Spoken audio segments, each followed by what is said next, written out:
kamami, ngayong araw nga pala ay tapos na nga pala kayong magpa-araw mag-ina.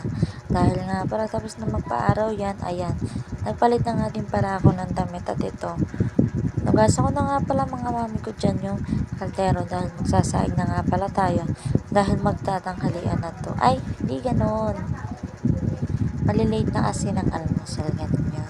Kasi noong oras na to mga kamami ay 7:40 na.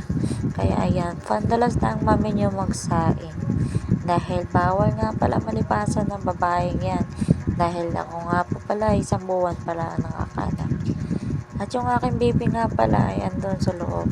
Pinapantayan nga pala nung aking dalawang anak na laki. At yung aking anak pala na 3 taon na ayan. Pauli-uli nga pala dyan mga mami ko. Ayan. Kamusta nga pala ng panganay ko dahil iinom daw siya ng tubig. Sinabihan ko nga pala siya na may tubig naman sa loob eh. Pero hindi pa rin siya nakinig. Ayan. Diyan pa rin uminom at pumasok na sila. Tapos nga pala dyan, ayan. Pumunta nga pala ako dito sa loob at ayan. Yung baby ko, tinignan ko at tulog na tulog. At ito nga pala ang aking anak ay ayan. Busy nga pala sa binigay ng kanyang ate and chang na watercoloring book at talaga naman gustong gusto niya yan mga mami ko. At sana nga sa taon ay talagang mabisa siya sa pag-aaral.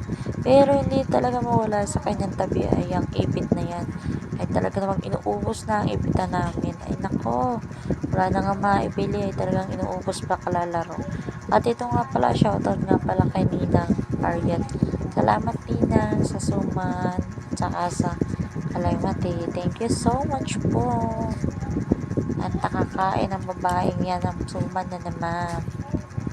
Happy Halloween everyone.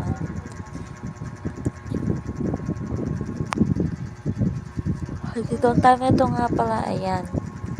Habang nag-i-edit nga pala ako, kanina pa nangyari. Habang nagla-live nga pala yan ako mga mami at mga gulo yung mga anak ko.